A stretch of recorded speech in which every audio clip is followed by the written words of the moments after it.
When the Islamic warrior Saladin conquered the Crusaders and took control of Jerusalem, all right, he entered into an agreement that the Muslims would protect the Christian churches. And so he appointed 2 Muslim families. Both of these families have been in Jerusalem for, close to 1,000 years. And each generation has passed down the key. The key. Right. The physical key. Mr. Judah said that the key he presently has is 800 years old. It's incredible. He had another key, but it broke. And this is a Muslim. I mean, yes. Depuis Judah is a Muslim. And he said it's a great honor for a Muslim to hold the key to the Church of the Holy Sepulchre, which is the most important church in Christendom. That's not disrespect. That's, we don't hear this in America. We don't hear it, because what we have been told is Christian Americans, you should hate Muslims, you should kill Muslims. Because they're going to tear down all the churches, yes, and basically just ransack them and everything else. But here we have 2 families that for nearly 1,000 years have actually been watching over Christian churches. That's right. So who planted into our minds here in America that we should hate and kill Muslims? Who planted that thought in our head? Because it came into our society after 9/11. That's correct.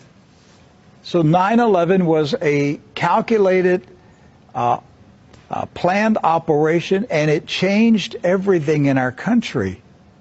And so we were saturated with media propaganda, which who owns the media in this country? So we're saturated with this media propaganda.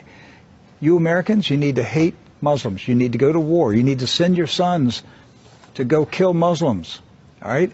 And yet, when you go to the Middle East, you find out that the Muslims, like Christians, are taking care of Christian churches. Yes. Do not hold animosity against Christians or Americans, except in the case where Americans are pushing for war in their countries or trying to take their land. So they've lived together. They've lived together for centuries and centuries. Jews, Christians, and Muslims have lived together for centuries. They were buying and selling. They were trading. They were doing business together. They were building houses next door to each other for centuries. And it didn't change until the Zionists came. Now, see, you say, wait a minute, I thought Zionists are Jews. Not all Jews are Zionists.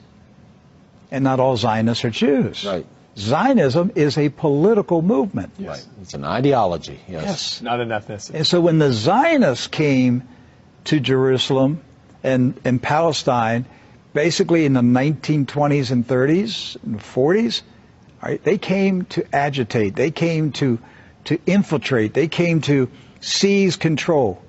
And so they formed paramilitary groups, like Irgun. And that's where Ariel Sharon and Menachem Begin, and these guys were young terrorists. And so there's where the hatred started to come in. The fighting, the animosity, the bitterness. But it didn't start until the Zionists appeared.